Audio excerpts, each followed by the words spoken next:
o quanto Ele deseja ter comunhão com cada um de nós, o quanto Ele deseja se dar a conhecer para que cresçamos em intimidade, em um relacionamento de amizade com Deus, de conhecer o coração dEle. E quantos não estavam aqui ontem à noite, que chegaram, foram chegando? Ó, tem uma turminha aqui que eu estou enxergando aqui, mais um outro na parte de fora. Nós falamos um pouco ontem sobre a importância de nós termos uma identidade bem definida em Cristo. E que ninguém melhor do que aquele que nos criou, para nos dar a real definição de quem somos, do valor que nós temos. Só aquele que nos criou pode fazer isso. E às vezes nós, como homens e mulheres, buscamos em muitos lugares respostas para isso. E até mesmo em coisas que não são ilícitas, coisas que são lícitas, mas que são incompletas, elas não têm capacidade de definir quem realmente nós somos. Mas eu queria pedir a presença de dois escudeiros aqui, o Felipe e o Douglas, para fazer um pequeno resuminho para nós do que eles mais chamou a atenção, daquilo que eles anotaram. Eu sei que a fama deles é que eles anotam muita coisa, então tem que cuidar no que a gente diz, né? Mas eu vou passar, eu confio que realmente vocês entenderam a mensagem do Senhor. Amém, irmãos. Como vocês já sabem, o tema do retiro é uma mente renovada. E ontem a gente começou recebendo do Senhor que a renovação da mente passa pela certeza da nossa identidade. E essa foi a introdução de ontem. Identidade é justamente como nós vemos a nós mesmos. E ela é baseada no papel que nós temos no lugar em que fomos inseridos. É a nossa identidade. E o Senhor nos fez refletir em algumas perguntas ontem. A primeira é: qual o núcleo que identifica você? Ou seja, você é considerado como uma pessoa no trabalho, na escola, na faculdade, em casa, na rua, com amigos. Em cada núcleo você é identificado como alguém. A segunda pergunta é: o que te faz sentir significativo? O que é que há em você, ou que tipo de conquista que você tenha, que você dá valor a você mesmo por conta dela. E a última é: o que te faz sentir confiante do valor que você tem. Todas essas perguntas foram feitas para cada um responder diante do Senhor. Mas as respostas não estão em nós mesmos, porque o nosso senso de valor sempre está atrelado ao nosso exterior. Então, não é em nós que vamos encontrar respostas verdadeiras para essas perguntas. Porém, existem muitas respostas falsas, fake news, como falaram ontem, relacionados à nossa identidade. Eu sou o que eu sinto, é uma muito comum. Nós somos aquilo que realizamos, é outra. Somos o nosso status ou estado social. Ou que o que somos é algo fluido, ou seja, pode variar de acordo com as circunstâncias. Tudo isso não encontra nenhum tipo de respaldo na palavra. Na verdade, isso tira de nós a base sólida que devemos ter em Jesus. E a verdade? Qual é a verdade? É que somos o que somos porque fomos aceitos ontem, hoje e amanhã pelo Senhor. Lemos vários textos ao longo da ministração para confirmar tudo isso. E concluímos que a verdade é que, através de Jesus, nós temos um grande valor. E, sabendo disso, nós temos um processo agora muito mais tranquilo e que leva ao Senhor de transformação e renovação da nossa mente. Amém. Agora eu vou retomar. Como o Paulinho falou, não tem problema em repetir, né? Então, ontem a palavra foi exatamente isso que o Felipe falou. Mas eu gostaria de aproveitar e chamar a atenção algumas coisas que foram muito importantes, né? Me chamaram a atenção, né? Fernando começou falando algo assim, que estamos em uma batalha o tempo todo, né? E precisamos estar com nossas armaduras e muito bem postas, porque se alguém pode brincar de ser discípulo, o diabo não brinca de ser diabo. Então, a gente tem que estar bem na nossa armadura. E faz parte disso a nossa identidade, né? E isso que Felipe falou, sobre a definição da nossa identidade ser algo externo, ficou muito marcado no meu coração. E um exemplo que Fernando deu ontem, que foi muito bom para ilustrar isso, foi que, por exemplo, o nosso nome que nos identifica, não foi a gente que colocou, veio de algo, foi outra pessoa, foi algo externo. Mas ontem a gente falou de algo, da identidade sendo algo muito mais profundo do que o próprio nome que nós temos. Nossa identidade em Deus, né? Pois Deus que define quem nós somos, né? Algumas fake news que Felipe já falou, né? Mas apesar de tudo isso, o Senhor define quem nós somos, né? Lemos alguns textos, um deles, João 10, e vimos que o Senhor nos chama pelo nome. O Senhor define quem nós somos. O Senhor morreu, como diz a gente até canta também. O Senhor morreu a nossa morte para a gente viver a vida dele. Então, é em Cristo Jesus que nós temos valor, que nós temos identidade, né? Através de Jesus, nós temos valor e identidade, a troca divina, a vida de Jesus pela nossa vida, né? E isso foi muito tremendo. Em nome de Jesus, amém. Glória a Deus, os irmãos estavam realmente anotando e fazendo um bom resumo. E aí, como a Denise disse, eu sou ruim em fazer resumo, porque eu acabo fazendo tudo de novo, então eu poupei vocês com o resumo dos nossos amados irmãos aí. E não vou precisar repetir tudo isso, né? Mas realmente, queridos, eu tinha no coração de trazer essa palavra de ontem, embora o assunto seja realmente, o assunto central seja a renovação da mente, de estabelecer um fundamento claro sobre o nosso pertencimento. Quem é aquele que nos ama? Quem é aquele que nos chama? Porque senão, e eu fiz esse questionamento diante do Senhor durante algumas vezes, e até pouco tempo aqui também estava pensando, Senhor, não me deixa trazer um monte de informação que vai gerar mais conhecimento, e o conhecimento por si só, ele é cansativo, ele não vai edificar nossas vidas e ele não vai produzir vida. Então, eu tenho uma primeira parte dessa ministração da agora de manhã que tem bastante informação. E queria que vocês tivessem um pouquinho de paciência, porque vai melhorar, tá, queridos? Não se assustem com algumas das informações, algumas delas, inclusive, são de conhecimento, creio que de muitos de vocês, para alguns pode até ser novidade, mas para a grande maioria talvez já sejam coisas que vocês sabem.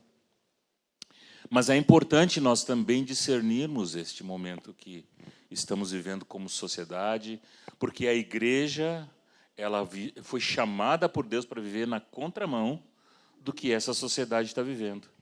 A palavra vai dizer que a igreja é a coluna e baluarte da verdade. Uma coluna é algo que, a princípio, não é para se mover, é para ficar firme ali, né? O baluarte é algo que sustenta. É algo que pode, inclusive, ser usado, a gente pode traduzir para a nossa linguagem mais, ele é uma escora, ele não deixa que algo que está para desmoronar não desmorone, porque o baluarte está ali, firme. Então, nós estamos, hoje, inseridos em uma sociedade que nós vamos ver aqui com muitas doenças, com muitas coisas, e a igreja também é um lugar que recebe pessoas doentes. Amém? Todos nós chegamos com as nossas doenças, com as nossas limitações, com as nossas dores. A igreja não é o lugar perfeito. Tem a piadinha famosa, aquela, né, que o irmão está sempre atrás do lugar perfeito, e a gente diz assim, irmão, não vai, porque quando chegar lá, vai deixar de ser perfeito, né? Então, nós temos que estar atentos a isso, né, que a igreja é o lugar onde as pessoas vão chegar, e, glória a Deus, vão continuar chegando. Temos profetizado já no começo desse encontro aqui, novas conversões, familiares, amigos, que vão se render ao Senhor durante esse ano de 2026. Amém? Mas eu preciso dizer para vocês a realidade. Eles vão chegar precisando de muita ajuda. E nós precisamos não ser perfeitos necessariamente, mas caminharmos para a perfeição e poder dizer, vem caminhar comigo. Amém? Então, nesta manhã, eu queria ver com vocês um pouquinho sobre esse assunto da mente renovada pela perspectiva do que está nos acontecendo. Já está projetando aí? Eu não estou vendo aí, mas pela fé eu creio que está saindo aí, né? E o texto base que foi mencionado pelos irmãos é o texto de Romanos 12. E essa versão, não se preocupem em tentar achar ela, porque na verdade ela é uma versão em inglês que eu passei para o português, é a New Living Translation, que foi uma que me chamou muita atenção nessa expressão, né, que não muda a essência do texto, mas traz uma abordagem um pouquinho diferente. O texto vai dizer, você pode conferir com a sua Bíblia, não tem problema, mas ali está dizendo, não copiem o comportamento e os hábitos deste mundo, mas deixem Deus transformá-los em um novo homem pela renovação da maneira que vocês pensam. E então, vocês vão aprender a conhecer a vontade de Deus para vocês, pois ela é boa, ela é agradável e ela é perfeita. A pergunta que nós começamos a nos fazer é como nós vamos entender a mentalidade desta geração que está à nossa volta. Como nós entendemos isso? E eu me deparei com esse texto de Lucas 24, 35. Tem algum escriba, fariseu não, mas tem algum escriba aqui que possa me ajudar com a leitura? Pode ser tu, Fernandinho? Pode? O texto de Lucas 7, 24 é um texto que começa contando sobre a vida de João Batista, e Jesus fala, o que vocês foram ver no deserto, né? O que vocês estavam procurando, né? Até o 35.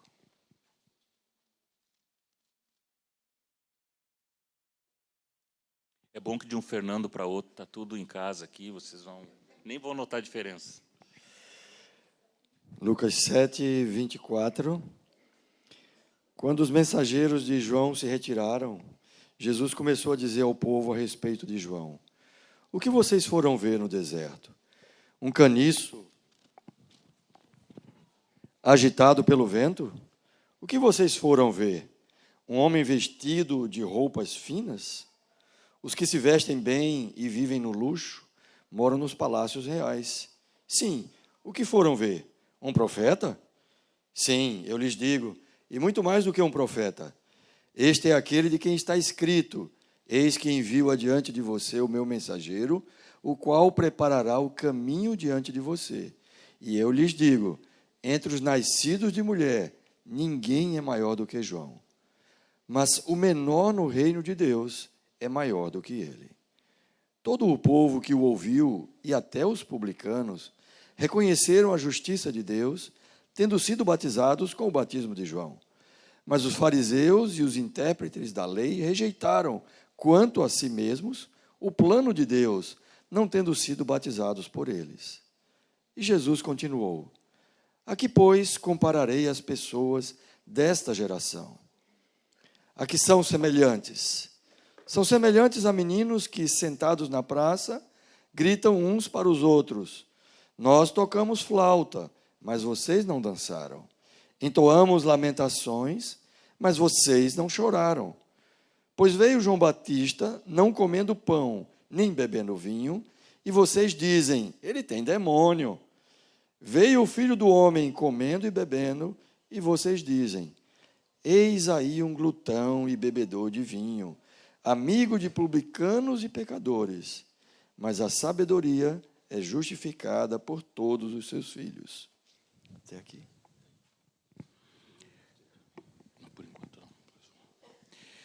É muito interessante, eu estava meditando um pouco sobre esse texto, inclusive já ministrei em outras situações sobre a própria história de João Batista e o seu ministério, em nada similar ao que a gente pode imaginar a um ministério de sucesso, né? Um homem que começou a anunciar e preparar o caminho do Senhor, e de repente foi preso, e o ministério meteórico dele, em 6 meses aproximadamente, desapareceu, e ele ficou num anonimato. E aí Jesus dá testemunho dele. Então isso é muito, muito precioso. Mas o que eu queria realmente chamar a atenção é quando Jesus, depois de falar então desse testemunho de João Batista, de que ele estava pregando arrependimento e que muitos receberam, ele vai dizer que tem uma classe de pessoas que não recebeu e que não entendeu. E aí Jesus diz assim: a quem eu compararei estes homens? Eu fui até atrás, às vezes eu gosto muito de pesquisar algumas palavras para ver se há um significado maior, e é homens mesmo ali, é antropos, então está falando do homem e não de uma outra forma figurada, é o homem. Então Jesus diz: a quem compararei esse tipo de homem? E aí ele vai dizer que é como um menino que se assenta na praça. A praça, nos tempos de Jesus, era lugar de todo acontecimento social, praticamente da cidade, se dava neste lugar. Era ali que tomavam muitas vezes decisões, era ali que eram proclamados alguma direção que estava vindo de um rei ou algo assim. Era tudo o que acontecia na praça. Ali eram feitos julgamentos, muitas vezes. E esses meninos, então, eles estão na praça. E eles, o texto que Jesus diz, tocam flauta, mas ninguém dança, né? E eles fazem coisas que se espera que sejam feitas e a resposta ela não acontece. E aí eu comecei a pensar: Senhor, o que é que está acontecendo com a geração de hoje, né? E uma das coisas que eu pude perceber é que existe um processo, um investimento forte do inimigo em transformar todos os homens em meninos. Meninos que, com o passar do tempo, quando já deveriam estar fazendo coisas que não são mais de meninos, e a palavra diz, né, quando eu era menino, eu fazia coisa de menino, e agora que sou grande, então eu deixei as coisas de menino. Mas há uma perpetuação, há uma continuidade da meninice, há uma continuidade da imaturidade, o que leva a uma incapacidade de discernir o momento. Por isso que eles não respondem aquilo que deveria ser feito. Por isso que eles não fazem aquilo que deveria se fazer. E, analisando isso, nós vemos que hoje, né, a nossa sociedade precisa tanto, de novo, de homens de verdade, de mulheres de verdade, que vivam o padrão de Deus, que vivam o seu tempo. Quando é criança, vai fazer as coisas de criança, vai viver como criança. Quando é jovem, vai viver como jovem, como adolescente. E, à medida que vai amadurecendo, vai deixando para trás aquelas coisas e vai correspondendo ao tempo de crescimento e de conhecimento das coisas. E nós sabemos que, na nossa caminhada, existem 3 tipos, né? João vai falar em filhinhos, em jovens, eu não vou entrar nisso agora, e ele vai falar em pais. E ele vai dizer que eu vos escrevo, né, aos filhinhos, porque eles, na verdade, têm conhecido a Deus, aos jovens, porque eles são fortes, e aos pais, porque têm já uma experiência com Deus. Então, nós vemos que há um processo, sim, que Deus quer levar cada um de nós a crescer. E o diabo, sabendo disto, vai trabalhar para fazer o quê? Para nos manter aprisionados a uma meninice, a uma imaturidade o tempo todo. O panorama global da saúde mental de 2025, esses dados são dados facilmente acessados da Organização Mundial de Saúde. Eles vão dizer que hoje tem mais de 1 bilhão de pessoas que vivem com transtornos mentais em todo o mundo. Isso eu imagino que não é nem realmente todo mundo diagnosticado, é o que eles estimam, né? Fora aquelas pessoas que já estão com lutas, com dificuldades na sua mente, mas nem sempre isso está registrado, né? E que a condição mais comum é a ansiedade e a depressão. São os principais problemas, né, que levam a pessoa, inclusive, à incapacidade, à redução da sua qualidade de vida, né? Então, isso é o quadro que nós vemos.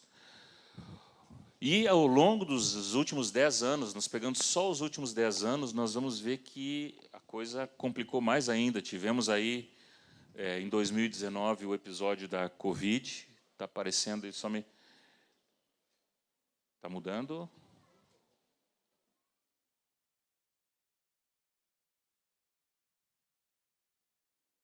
Isso, então tá. Está meio difícil aqui, porque eu não tenho o retorno do que está acontecendo. Tá bom. Bom, se vocês que estão anotando, anotarem, talvez seja mais confiável do que, às vezes, a luminosidade pode dificultar ali a... Eu não pensei exatamente na questão de toda a questão de luz aqui para que os slides ficassem bem fáceis de ver. Mas o que se sabe é que, ao longo desses últimos 10 anos, né, houve um crescimento muito significativo de todo tipo de problemas na mente. E isso já se considera como a segunda maior causa de incapacidade das pessoas trabalharem, das pessoas participarem da vida social. Elas estão ficando imobilizadas, ficando amarradas a esses problemas, né? Dentro dessa causa dos problemas mentais, um dos mais importantes é um estresse crônico. A pessoa está sempre estressada. Ela sai de uma situação e entra noutra e continua estressada, né? O que aconteceu muito no episódio da Covid foi um isolamento social, pessoas que ficaram sozinhas e ali elas afundaram muito por causa da solidão. O problema econômico, que hoje já não é mais uma característica apenas do Brasil, né, mas uma característica mundial. Acontece uma coisa lá, não sei onde, do outro lado do globo, lá, e afeta a economia, e quando a gente vê, o efeito está acontecendo aqui. Então, essa instabilidade econômica que as nações estão passando, países que antes pareciam ser inquebráveis, hoje estão passando por dificuldades enormes. E um outro ponto importante é a sobrecarga digital, ou seja, pessoas que estão se sentindo sobrecarregadas por causa do excesso de informação. O que é esse excesso de informação? É tudo aquilo que entra, né, na mente da pessoa desde que ela acorda, desde que ela abre os olhos. E hoje em dia já vi irmãos ministrando sobre isso, né, que tem pessoas que abrem e praticamente antes de dizer estou respirando, ele já olha no celular para ver qual foi a última mensagem que entrou. O que entrou? Tem uma atualização do WhatsApp, tem uma atualização do Instagram. O que aconteceu, né? Aí depois ele diz, estou respirando. Foi bom que me dei conta que estou respirando, né? Então é muito forte isso, né? E isso está gerando em cada um de nós, e quando eu digo nós é porque nós temos que estar vigiando, todos nós, inclusive como igreja, né, uma perda da perspectiva daquilo que realmente importa. Romanos 1, 18 a 23, eu não vou ler todo o texto, vocês podem anotar e confiram se realmente é o que está ali, né? Mas o texto vai dizer, né, em síntese, que Deus se revela por meio da criação a todo homem. Ele quer se manifestar ao homem. Mas qual é o problema? Esse homem, ele se afasta. Vamos fazer o seguinte, eu vou pedir para os rapazes, eu dou um sinalzinho, vocês mudam de lado, que aí eu não fico me preocupando muito com os slides aí. Uma sociedade superficial, chegou nesse slide aí? Beleza. Então, perdendo de vista o que importa, esse pessoal vai olhar para as coisas que foram criadas pelo Senhor, mas não vai conseguir contemplar. Li um livro há pouco tempo atrás, falando sobre discipulado, começa com contemplação. Não sei se alguém aqui já ouviu falar desse livro. Um livro muito precioso que mostra que o Senhor nos fez para contemplarmos tudo que está à nossa volta, criado pela natureza, criado para expressar a glória de Deus, e que estas coisas vão testificar da grandeza dele, do amor dele, da sua glória, né? Mas não raro, muitas vezes nós levantarmos de manhã e às vezes agora com a situação do home office a pessoa já levanta às 7:45 porque às 8 começa, né? Levanta de pantufa, como a gente diz lá no sul, e senta na frente do computador para começar a trabalhar. E aí quando chega o meio-dia ele para comer alguma coisa, e quando ele vê já está na hora dele começar a trabalhar de novo a par da tarde, e aí termina a tarde e ele não olhou pela janela para ver, Senhor, obrigado, porque de novo tu fizeste nascer o sol. E a palavra diz que tu faz nascer o sol sobre justos e injustos. Então hoje a tua misericórdia se renovou. Estou falando de uma coisa bem simples que acontece, né? Isso leva as pessoas, muitas vezes, a estarem com seus pensamentos obscurecidos, incapazes de ter clareza naquilo que estão pensando, às vezes, sobre determinado assunto, vão ficando com ideias confusas. E, entretanto, a gente vai ver um outro time, que é o time que se considera sábio porque ele já leu determinado conteúdo em um lugar do fulano, né? Hoje, Denise e eu temos visto esse efeito acontecendo, às vezes, na vida de alguns discípulos que estão querendo buscar conselho de, por exemplo, né, como cuidar de filhos, aí começam a seguir no Instagram uma pessoa que fala sobre criação de filhos. Mas o interessante é que, às vezes, são pessoas que têm uma vida sem uma base no Evangelho, sem um fundamento claro, sem, inclusive, um testemunho que seja dizer essa pessoa tem realmente um compromisso com Deus, mas ela dá dicas muito legais sobre criação de filho. Denise conta dessa situação que tinha uma mulher dando dicas sobre criação de filhos, com várias coisas ali que as meninas lá estavam comentando. As dicas são muito boas. Aí a Denise falou, vamos ver quem é essa mulher, né? Aí entrou para dar uma olhadinha. A Denise realmente não segue, não está toda hora fazendo essas pesquisas aí dessas pessoas, mas como algumas irmãs comentaram sobre essa mulher, ela foi ver. E aí o interessante é que ela descobriu que essa mulher tinha 3 filhos, um de cada homem, não era casada com ninguém e tinha uma ideia de criar os filhos sozinha, porque ela disse que o homem só atrapalhava. Aí pergunto para vocês, será que realmente é sábio nós seguirmos as dicas de alguém que tem essa convicção na sua cabeça sobre o que é família, sobre o que é relacionamento, sobre o que é realmente cuidar de filhos? Mas está aí no nosso meio muitas vezes, e nós não estamos discernindo o que está acontecendo. E ainda tem o fato de que realmente começamos a adorar indiretamente, às vezes nem nos damos conta, estamos valorizando coisas que não têm o valor eterno e deixando de adorar aquele que realmente merece toda a honra, toda a glória, que é o nosso Senhor. Amém? Então, essa é a sociedade que nós estamos vendo. Uma geração perversa.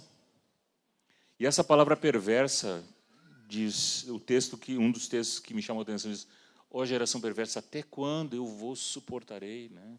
A palavra perverso do original, ela diz alguém que não crê, alguém que está endurecido. Eu sempre achei antes até eu checar isso, eu sempre achei que perversidade era só de ser alguém que era mau, alguém que é perverso, é muito mau, né? E, de repente, me deparei com essa tradução do original que diz que esse perverso é alguém que resiste, que não crê. Então, a incredulidade passa a ser algo muito presente na vida das pessoas. A idolatria do eu, do orgulho, da arrogância, né? A falta de amor e de bondade. Geração que desrespeita todo tipo de autoridade, por quê? Porque ela se considera suficiente em si mesmo. Ela se considera conhecedor de tudo que precisa para viver. Não tem misericórdia, não tem compaixão. É interessante como também o que se vê hoje nas redes sociais são executores da justiça, né, que por pouco já querem determinar o que fazer com alguém que cometeu um determinado erro, e querem ser os juízes, querem ser o carrasco, querem ser o executor daquilo, quando daqui a pouco, um pouquinho mais adiante, mas na verdade a pessoa, aquela que vocês estavam julgando, não era ela que estava lá.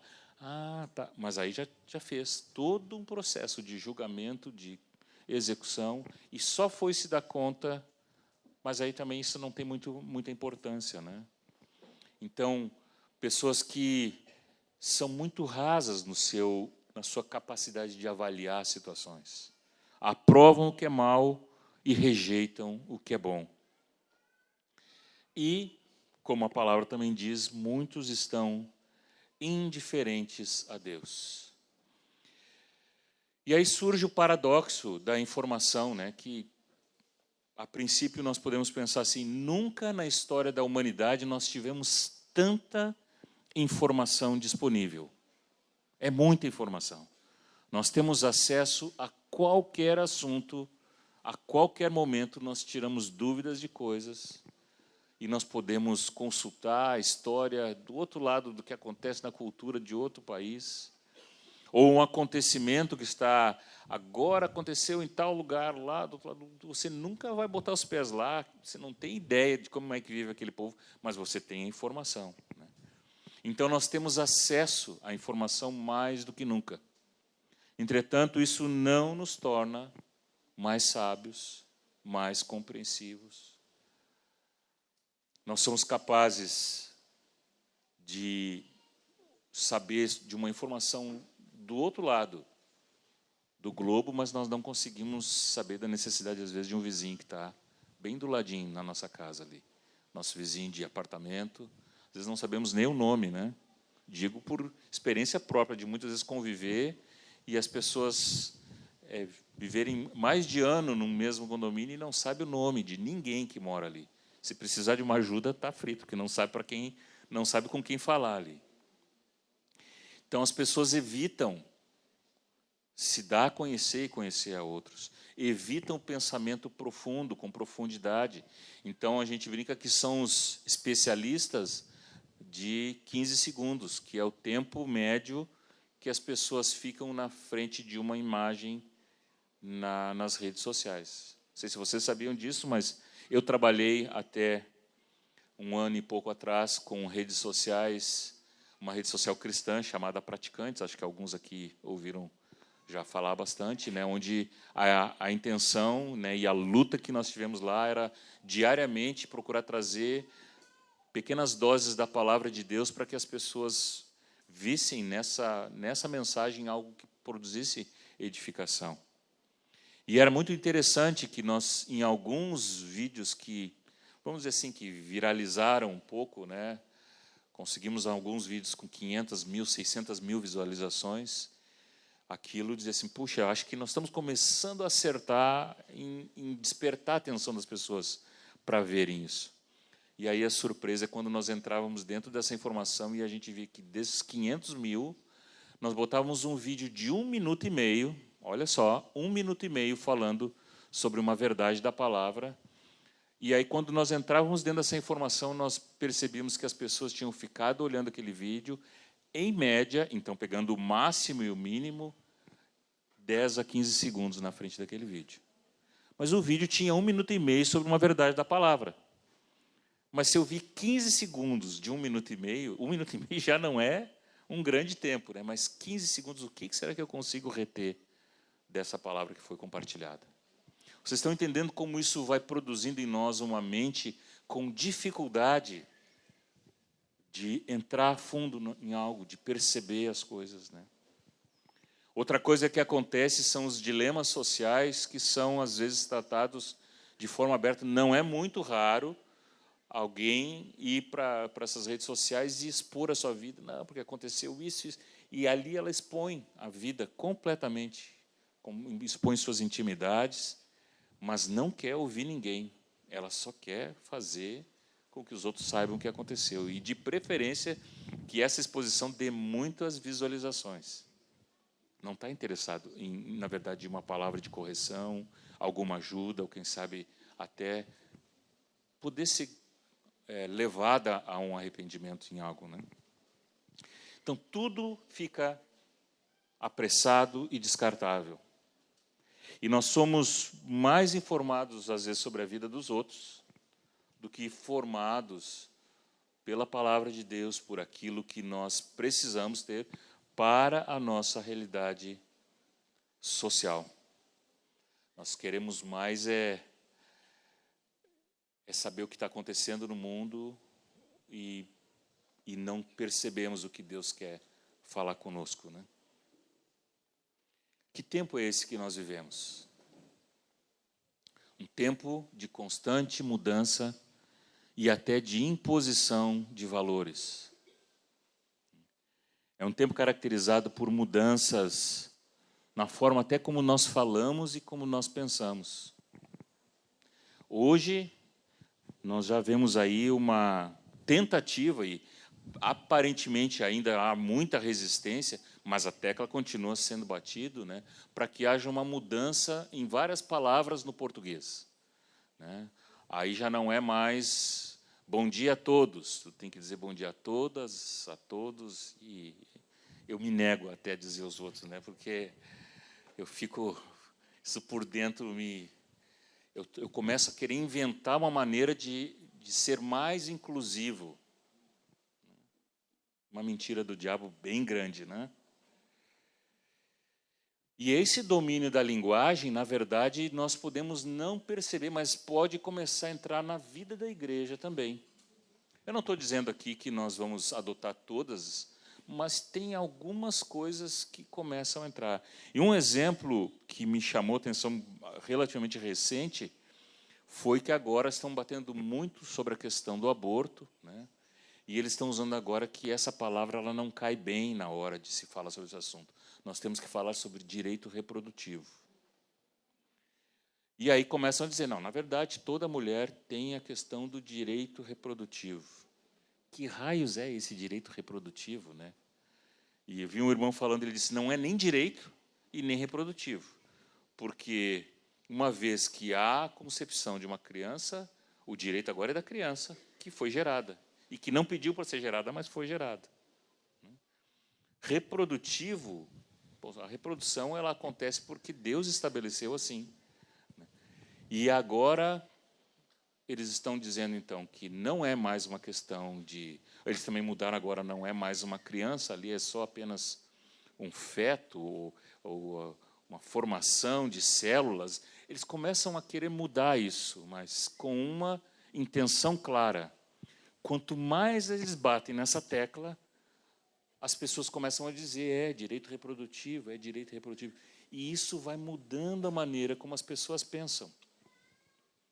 E daqui a pouco essa palavra ela foi totalmente incorporada ao nosso vocabulário e eles vão dizendo, ó, tira fora essa outra, essa história de aborto, de matar, tira fora, vamos falar só sobre isso. Afinal de contas, é uma palavra até bonita, né? Assim como há anos atrás se falava muito sobre inclusão, né, sobre diversidade. Quantos ouviram essas duas palavrinhas, né? Inclusão e diversidade, né? Que, na verdade, muitas vezes é apenas uma maneira de aliciamento das pessoas para uma determinada causa, onde nada tem a ver com inclusão e nada tem a ver com a multiforme maneira como Deus criou o homem. É uma diversidade para a permissividade do pecado e não para que as pessoas que são diferentes na cor da sua pele, na sua classe social e tudo isso, não há uma ideia de trazer uma maior unidade das pessoas. É, na verdade, fazer uma segregação. Cada um tem o seu clubinho. Eu sou daqui, se tu não gosta de mim, tu é um fascista, tu é isso. E por aí vem toda essa linguagem que está sendo usada. Porque uma vez que essa linguagem vai se estabelecendo, ela vai, então, gerando novos conceitos. E por isso, meus queridos, é tão importante que nós entendamos que nós estamos numa guerra. Falei ontem e volto a repetir hoje. Quer você concorde plenamente comigo, quer você não concorde, eu lamento te dizer, essa verdade é que nós estamos em guerra. Mas graças ao nosso bom Senhor, Ele já venceu essa batalha. Amém? Então, nós não estamos aqui para fazer nenhum terrorismo de informação, não é essa a minha intenção. Nós não estamos aqui para lamentar tudo o que está acontecendo, embora seja muito triste, mas nós estamos aqui para nos posicionarmos com relação a tudo aquilo que, de agora para frente, cada vez mais vai se levantar contra a verdade que o nosso Senhor estabeleceu na sua palavra. É para isso que nesses dias nós somos chamados. A nossa mente começa a ser renovada quando nós entendemos qual é a estratégia do nosso inimigo, que quer nos manter cativos das suas mentiras, que quer nos manter andando na direção daquele que ele quer estabelecer. Mas a verdade do nosso Senhor, essa vai permanecer. Cantamos, né? A sua verdade vai sempre reinar. Terra e céu podem até passar, podem mudar os tempos, podem mudar as épocas, mas a palavra do nosso Senhor permanece a mesma. Mais alguma informação para vocês? Não quero me estender muito mais para isso, né? Mas hoje já se diz que o ser humano recebe em média, não sei nem como é que eles calculam isso, não sei o quanto é, acho que isso é uma média talvez do mundo todo, recebe em média 100 mil palavras por dia. É muita palavra, né? E é o equivalente a assistir 100 filmes ao mesmo tempo. Eu não consigo assistir nenhum direito, às vezes, e me atrapalho se tem legenda. Imagina assistir 100 filmes ao mesmo tempo. Então, isso vai deixando a mente das pessoas muito, mas muito sobrecarregada. Outra coisa interessante, e aí esse ranking realmente nós não temos que ter orgulho nenhum, é que o Brasil está ali, provavelmente, nos primeiros lugares, dos que mais permanecem conectados por dia. Uma média brasileira de 9 horas conectados à internet. Sejam nas redes sociais, seja YouTube, seja todos esses, sejam os jogos online, né? Aí você pode dizer assim, não, mas isso é loucura, isso na minha casa eu não tenho esse problema de ficar todo esse tempo assim. Eu não estou aqui para fazer nenhuma acusação. Eu quero alertar vocês que nós, como igreja, falei no começo, vamos começar a receber pessoas que vêm do mundo intoxicadas. E não é pelo uso necessariamente de cocaína, de maconha, mas elas vêm intoxicadas de tanta informação, de tanta mídia que foi colocada dentro da sua cabeça, de tanto estar envolvido com esse sistema. E se isso acontece, o que acaba gerando é uma mente que não consegue receber algo novo, porque está tão saturada que tem dificuldade em entender as coisas de Deus, que tem dificuldade em se concentrar. Muito interessante pensar que 90% de todo o conteúdo que circula hoje nas redes sociais, na internet, foi criado nos últimos 3 anos. Quer dizer, é um crescimento gigantesco. Eu tinha um outro material que, há tempos atrás, eu estava preparando, falando sobre uma grande mazela que afeta a sociedade e também está dentro da igreja, que é a pornografia. E nesse material eu descobri que de todas as informações que transitam no mundo inteiro, sejam transações bancárias, sejam informações de empresas grandes, sejam o que você pode imaginar, de tudo que é informação que transita no mundo, 60% daquilo que transita diariamente nas redes sociais, globalmente, está ligado a material pornográfico. É a maior indústria que produz dinheiro para as empresas, é a pornografia.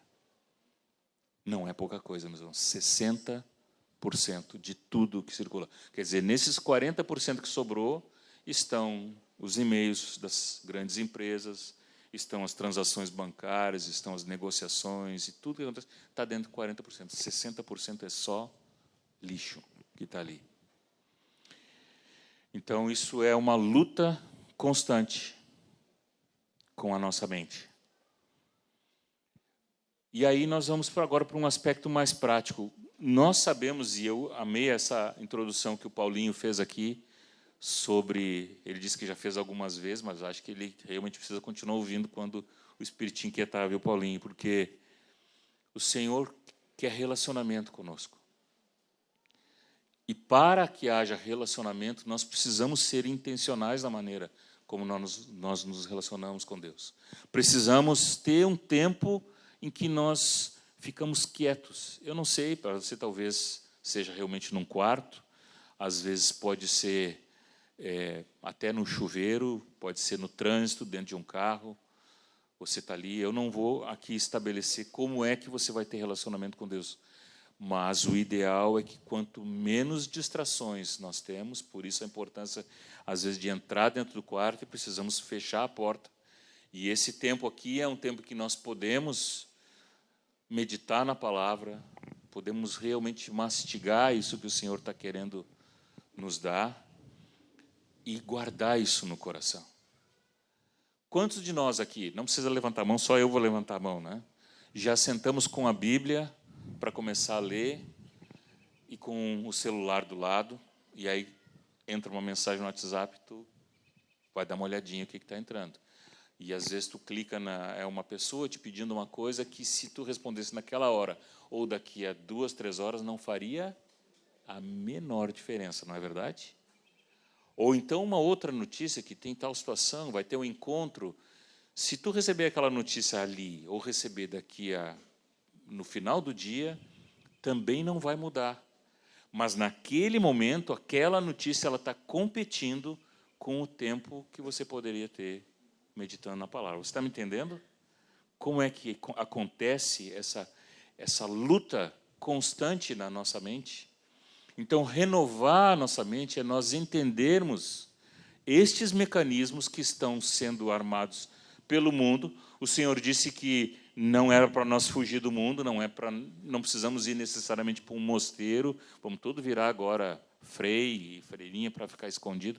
Não é isso, mas é nós entendermos que essa situação ao nosso redor, ela não vai cooperar para nos aproximarmos de Deus. Se nós não entendermos o que está acontecendo e não decidirmos, eu não vou me conformar com este século, eu não vou ter, como o texto diz, as mesmas atitudes, os mesmos hábitos, a mesma maneira de pensar. Se não fizermos isso, querido, nós vamos acabar assumindo essas mesmas rotinas e vamos achar que isso não é o normal, né? E aí, quando nós falamos de um tempo de devocional, a gente pode ir ainda um pouquinho mais fundo. É a nossa capacidade de ouvir o que o Espírito Santo está querendo nos falar. O Senhor, Ele ama esse momento a sós conosco. É o desejo do coração de Deus. Já era lá no jardim, quando Ele andava junto com Adão e Eva, e ali eles conversavam, né? Lá no sul a gente diz que eles tomavam chimarrão junto. Não sei se é verdade, acho que isso mais é folclore, né? Ou suco de graviola. Eu acho que a versão ela é meio regionalizada, né? Mas o desejo do coração de Deus sempre foi comunhão. Deus é um Deus relacional. Deus não é alguém que dita regras apenas de cima para baixo, como podemos imaginar. Já vi um pouquinho sobre a história do islamismo, né, sobre Alá, que fala e que decreta e que mente para o homem de acordo com as suas... Esse não é o nosso Deus. O nosso Deus é um Deus de relacionamento. E Ele quer ter comunhão contigo e comigo. Mas, para isso, nós precisamos entender, então, o que está à nossa volta. O que nos rodeia, né? O apóstolo Paulo, vai falar muito sobre a mente. Esse texto de Romanos 12 é um de muitos outros textos. Eu fiz um cruzamento aqui nas palavras pensar, pensamento, mente, entendimento, raciocínio, o coração como um lugar onde nós temos os pensamentos, muitas vezes, percepção, discernimento, consciência. Inclusive, a palavra pendor me surpreendeu, a palavra pendor também é falando da mente. Memória, todas essas palavras aqui, elas estão relacionadas e muitas delas estão chamando a atenção para o cuidado que nós temos que ter com a nossa mente. São mais de 50 e poucas vezes que eu encontrei a referência desses textos, e só o apóstolo Paulo fala aproximadamente 35 a 36, 37 vezes sobre esse assunto. Então, eu creio que realmente ele tinha um entendimento, né? E Denise e eu também, quando começamos a analisar as cartas paulinas e todas as viagens dele, a gente disse que Paulo era hiperativo, né? Que Paulo viajava e cuidava de vários assuntos e falava até virar o dia, e caía alguém lá, ia lá, orava, e dizia assim, bom, agora orou, o cara ressuscitou, agora vamos descansar. Não, vou continuar falando. E aí ele continuava falando, né? Então, eu imagino que Paulo tinha essa característica de ser alguém que pensava muito. E ele diz, isso precisa ser um ponto de vigilância, né? Creio que Deus já colocou isso nele, que é para ele dizer, Paulo, agora dá um jeito de começar a aprender a viver no Espírito e não na carne, né? O próximo slide. Nós já vamos para o intervalo. Algo que é muito importante nós colocarmos como um fundamento para esses dias que estamos aqui. Ontem falamos sobre esse pertencimento, sabermos quem somos. Um outro fundamento importante de nós entendermos é que a mente natural, a nossa mente carnal, tudo aquilo que passa pela nossa lógica, ela não é capaz de aprender de Cristo. Texto de Efésios 4, 17 a 24, ele está aqui na tela, talvez se você tiver uma versão um pouquinho diferente. Eu fiz sublinhei alguns pontos ali. O texto vai começar dizendo, isto, portanto, digo e no Senhor testifico, que não mais andeis como também andam os gentios, na vaidade dos seus próprios pensamentos, obscurecidos de entendimento, e essa palavrinha entendimento ali é a mente natural, realmente, estão alheios à vida de Deus por causa da ignorância em que vivem, pela dureza do seu coração, os quais, tendo se tornado insensíveis, se entregaram à dissolução, para com avidez cometerem toda sorte de impureza. Mas não foi assim que aprendestes a Cristo. E esse aprendeste está falando, Paulo está dando reforçando que o que nós aprendemos, aquilo que nós praticamos, é uma responsabilidade de cada um de nós. Não é algo que desce e que faz tudo por ti. Não, é algo que tu exercita, né? Então, não é assim que nós aprendemos a Cristo. Se é que, de fato, tendes ouvido e nele fostes instruído, segundo é a verdade em Jesus. No sentido que, quanto ao trato passado, vos despojeis do velho homem, e esse é um processo constante. Despojar não é uma vez só, mas eu vou tirando todas as encrencas, tudo aquilo que me atrapalha de caminhar com o Senhor, eu vou me desembaraçando disso, né? Porque esse velho homem, ele se corrompe segundo a concupiscência do engano, e vos renoveis no espírito do vosso entendimento, e vos revistais do novo homem, criado segundo Deus em justiça, retidão, procedentes da verdade. Queridos, a boa notícia que eu tenho para dar para vocês, depois de todo esse monte de notícia ruim aqui, né? Depois de tudo que eu falei da quantidade de informação que está entrando na nossa mente, de como está a sociedade, a boa notícia é que o Senhor, Ele está comprometido em nos renovar, em nos fazer homens e mulheres que não andam de acordo com esse mundo, que não vivem de acordo com a maneira de pensar deste mundo. Eu queria colocar aqui uma oração que eu vi em um livro e eu tirei ela exatamente como está lá no livro, então não é criação minha, mas eu já orei ela algumas vezes e eu queria, como um exercício final desse momento, antes do cafezinho, do suquinho que vai ter aí, que vocês, individualmente, eu acho que para não fazer movimento agora e até para a gente não perder aquilo que estamos, essa linha de pensamento, que você pudesse orar o que está aqui, né? Pudesse meditar. Eu vou ler agora em voz alta e depois você repete aí com... isso vai ficar na tela para vocês aí. Vocês estão conseguindo enxergar? Quem está lá no fundo, consegue enxergar? Não? Então vocês vão ouvir a minha voz agora sim e vão prestar bem atenção. O Senhor conhece o coração de cada um de vocês e Ele deseja responder a essa oração. Essa oração diz o seguinte: Senhor, eu não quero que minha mente seja passiva. Eu quero a tua mente. Eu creio que tenho a tua mente dentro de mim, mas eu quero deixar a tua mente viver e governar todo o meu pensar e todo o meu sentir. Eu não quero o meu conhecimento, mas eu quero a tua verdade. Purifica a minha mente segundo a tua palavra e leva-me em uma caminhada de te conhecer e abre a tua palavra para mim diariamente, destruindo e substituindo tudo o que eu aprendi no mundo. Me leva agora, Senhor, leva a minha mente à morte em todos os conhecimentos e modos de pensar e de controlar os meus sentimentos e de todos os modos que eu aprendi a pensar e sentir no mundo, porque eu quero a tua mente. E glória ao nome do Senhor, que a palavra nos garante que nós recebemos a mente de Cristo. 1 Coríntios 2,16 vai dizer: nós, porém, temos a mente de Cristo. E se isso é verdade, então nós não precisamos ficar com uma sentença sobre nós. Eu penso assim, eu sempre pensei assim, esse é o meu jeito de pensar.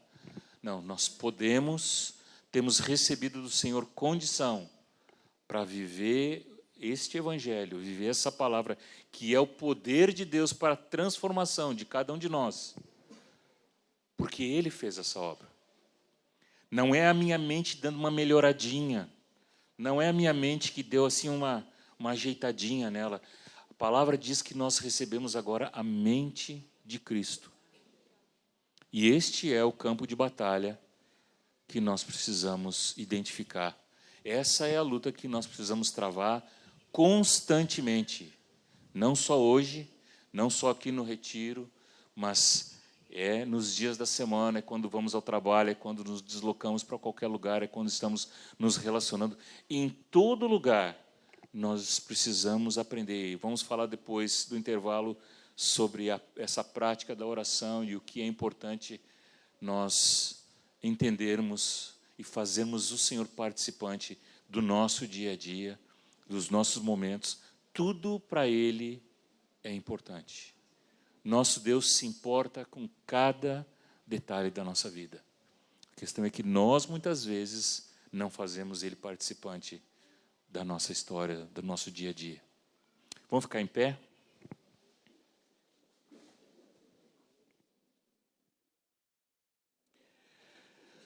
Senhor, agora nós temos um tempinho de intervalo, onde nós podemos estar junto com os irmãos, podemos até compartilhar de algo que Tu já está falando.